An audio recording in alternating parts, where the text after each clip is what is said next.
இப்போ இந்த 197க்கு நம்ம க்யூப் ரூட்டு கண்டுபிடிக்கணும். க்யூப் ரூட் எப்படி கண்டுபிடிக்கிறது? இப்போ எக்ஸாம்பிளுக்கு 1 க்யூப் 1, 2 க்யூப் 8, 3 க்யூப் வந்து 27, 4 க்யூப் வந்து 64, 5 க்யூப் வந்து 125, 6 க்யூப் வந்து எவ்வளோ வரும் அப்படின்னா கிட்டத்தட்ட ஒரு 216 வரும்.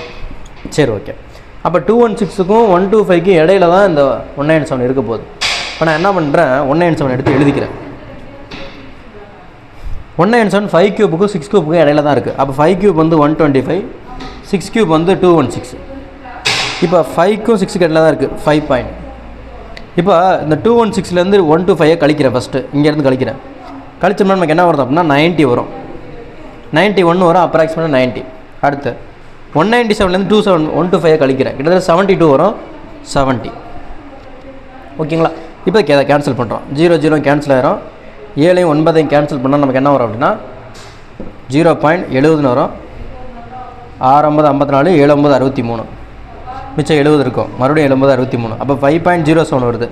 அப்போ 5 + 0.7 நமக்கு என்ன கிடைக்கும்? 5.7. 5 பாயிண்டில் தான் வரப்போகுது. இங்கே கிடைக்கிற வேல்யூமே ஆட் பண்ணிக்கிறேன். இப்போ 5.7 கிடச்சிருச்சு. அப்போ ஓரளவுக்கு அப்ராக்சிமேட்டாக 197 இதோட வேல்யூ என்னன்னா R = 1.2 × 10